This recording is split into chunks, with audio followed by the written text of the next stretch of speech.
بسم الله الرحمن الرحيم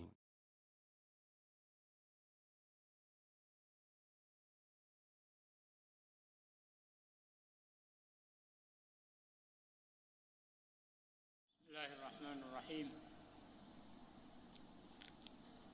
الحمد لله Боорукер жана ырайымын төгүүчү Аллахтын ысымы менен. والصلاة والسلام Аламдардын Роббиси Аллахка бардык мактоолор болсун. على آله Биздин пайгамбарыбыз Мухаммадка Аллахтын салават саламдары болсун. Жана анын үй бүлөсүнө, жана анын сахабаларына. فإن العقيدة Андан соң, هي أصل чындыгында акыйда бул диндин негизи. العقيدة الصحيحة Туура акыйда Куран жана сүннөттүн үстүнө курулат. على الكتاب والسنة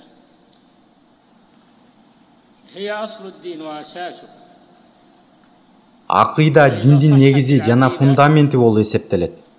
وسلمت مما Ошол себептен, эгер акыйда туура болсо, аны буза турган нерселерден же кемчиликтүү кыла турган себептерден таза болсо, диндин калган бөлүктөрү ушул нерсенин үстүнө курулат. تنبني عليها. أما إذا اختلت العقيدة فإنه لا فائدة Эгер акыйда бузулган من болсо, الأعمال.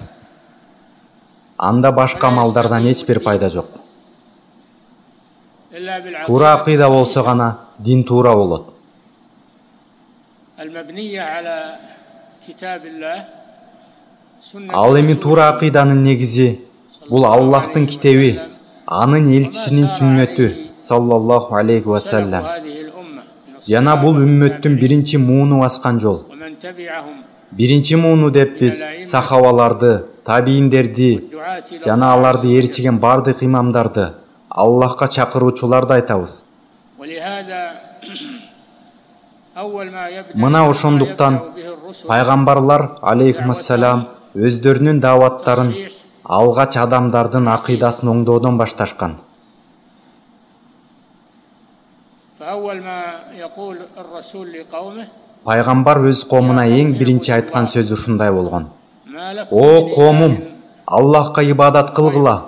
Силерге андан бөлөк сыйынууга татыктуу зат жок. محمد صلى الله عليه وسلم Биздин пайгамбарыбыз Мухаммад саллаллаху алейхи ва саллям пайгамбарлардын мөрү жана элчилердин имамы, адамдарга даават кылсын деп Аллах тарабынан жиберилгенден кийин أول ما эң بدأ биринчи به дааватты акыйданы оңдоодон баштаган. العقيدة فكان يدعو الناس إلى إفراد الله Ал جل وعلا адамдарды жалгыз Аллахка ибадат кылууга чакырып, وترك عبادة ما Аллахтан سواه башка нерселерди таштоону буйрган. من الأصنام والأشجار والأحجار Бутпарастарга, والأحياء والأموات дарактарга, وغير ذلك. таштарга, тирүүлөргө, өлүктөргө жана башка маклуктарга сыйынуудан кайтарган. 13 سنة Ал يدعو Меккеде الناس 13 إلى жыл турду. توحيد الله Адамдарды Аллахтын таухидине чакырды. Акыйдаларын оңдоого үндөдү. قبل أن تفرض عليه الصلاة والزكاة Ал кезде والصيام намаз, зекет, орозо, ажылык парз боло эле келе. مما يدل على أن هذه الأعمال لا تصح إلا Демек ушундан биз билебиз, бул амалдар туура акыйданын үстүнө курулса гана кабыл болот.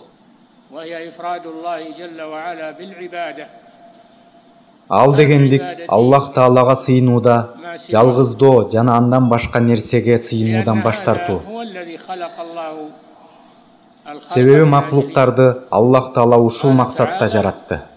وما Аллах Таала خلقت айтат: الجن والإنس Мен إلا жиндер менен адамдарды мага ибадат кылуулары үчүн жаратканмын. Az-Zariyat 56-аят.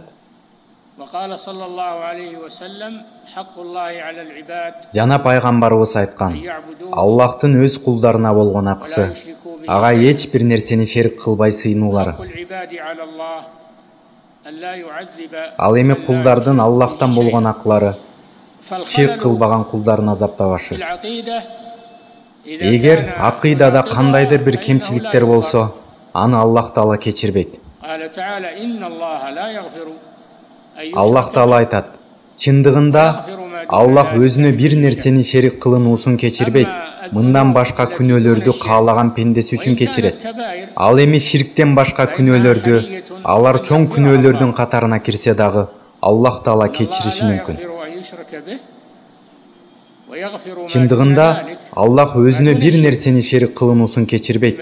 Мындан башка күнөөлөрдү каалаган пендеси үчүн кечирет. Башкача айтканда, ширктен башкасын кимге кааласа. Жогору айтылган нерселер акыйда бул диндин негизи жана фундаменти экенине далил. Ошол себептен акыйданы Куранда, сүннөттө жана авалкы коом салафтар көргөзүп берген жол менен үйрөнүү ар бир мусулмандын милдети. Эгер мусулман акыйда маселелеринде илими жок болсо, анда ал акыйдага каршы келген нерселерге кирип кетет. Көпчүлүк адамдар акыйдага каршы келе турган, аны бузуп же алсыздата турган иштерди жасап жүрүшөт. Эгер мусулман туура акыйданы билбесе жана аны үйрөнбөсө, анда ал өз акыйдасын бузулушуна өзү себеп болушу мүмкүн. Анын кантип бузулганын өзү да билбей калат. Адамдардын кээ бирлери кылган амалдарды кылып, же болбосо адашууга, акыйданы бузууга чакырган имамдарды ээрчип кетиши мүмкүн.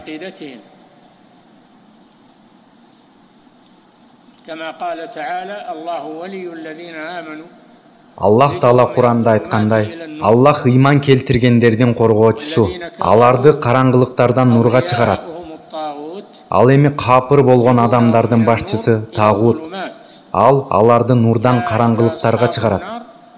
Мына ушулар тозок ээлери, жана алар анда түбөлүк калышат. Аларды нурдан караңгылыктарга чыгарат. Башкача айтканда, туура акыйдадан жана туура жолдон ширкке, бидаттарга, ырым-жырымдарга чыгарат. Бул нерселердин баары караңгылык. Бул нерселерден Аллах Тааладан коргоо сурайбыз. Бул аят жана хадистерде мусулманга өз акыйдасын бузулуп калбашынан абайлоосу жана адашууга чакыргандардын чакырыгынан сак болуусу керек экенине далил.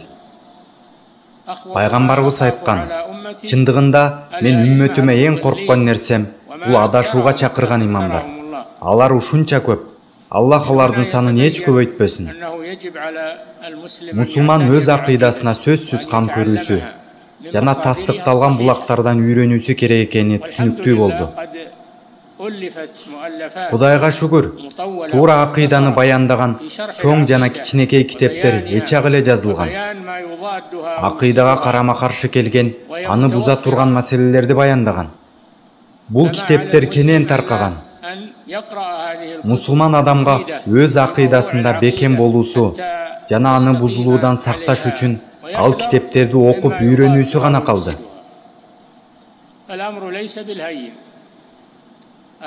Бул жөнөкөй маселе эмес, бул өтө маанилүү маселе. Көптөгөн адамдар ушундай амалдарды кылышат. Балким ал амалдарды исламдын атынан аткарышат, а балким аларды шариат илиминин атынан да кылуулары мүмкүн. Бирок чындыгында алар акыйдага карама-каршы келген амалдар. Алардын ичинен чоң жана кичине ширк. Чоң ширкке мисал Аллахтан башкага дуа кылуу, олияларга, солихтерге, өлүктөргө жана башка ушул сыяктууларга. Себеби дуа бул ибадат. Башкача айтканда, бул эң улук ибадаттардан. Себеби дуа өзүнө ушул нерселерди камтыйт. Моюн сунууну, муктаждыкты жана Аллахтан башка эч ким пайда да, зыян да бере албайт деген маанини.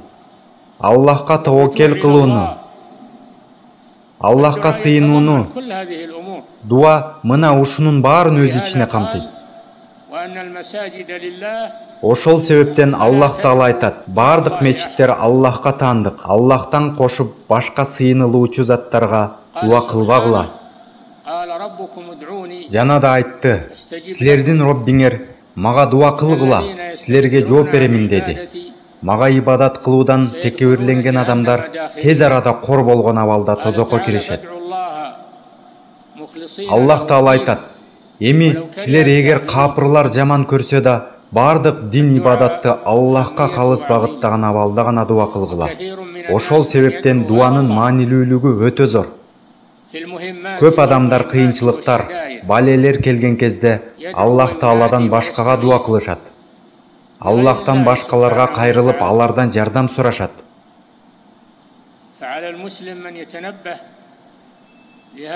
Мусулман мындай амалдардан өтө сак болушу керек.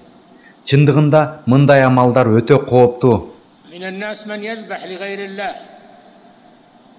Адамдардын арасында Аллах Тааладан башкага арнап курмандык чалгандар бар. Алар өлүктөргө, күмбөздөргө жакындаш максатта курмандык кылышат. Бул кылыктары чоң ширк амалдарына кирет. Аллахтан башкага курмандык чалуу, ошол себептен ага жакындайм деп ойлоо арам иш.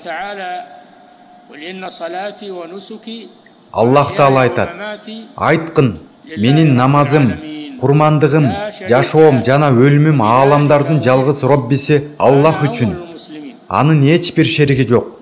Мен ушуга буйрулдум жана мен мусулмандардын эң алдыңкысымын."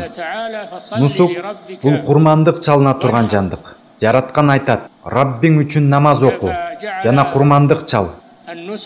Бул аятта Аллах Таала нусукту, курманга чалынган малды намазга окшош кылды.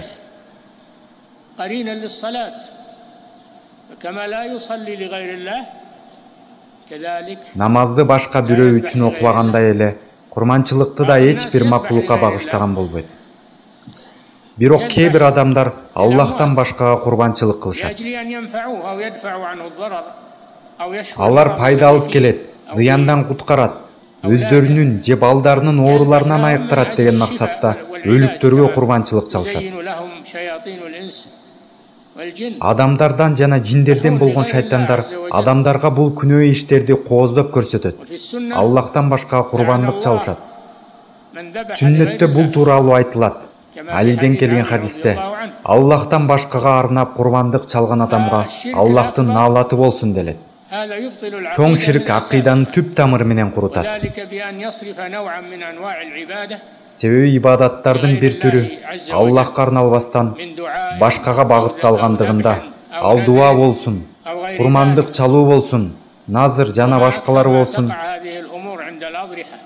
Бул көрүнүштөр эң эле көп кабырлардын жанында кездешет. Мусулман мамлекеттерде бул амалдар күмбөздөрдүн жанында адат болуп калды. Илими жок мусулманга сага мындай деген жакшылык келет, сен мындай, тигиндей болосуң деп кызыктырып койсо, алданып кала бериши мүмкүн.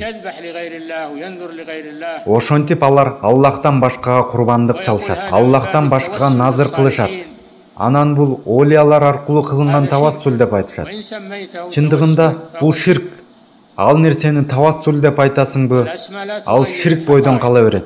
Себеби ысымдар акыйкатты өзгөртпөйт.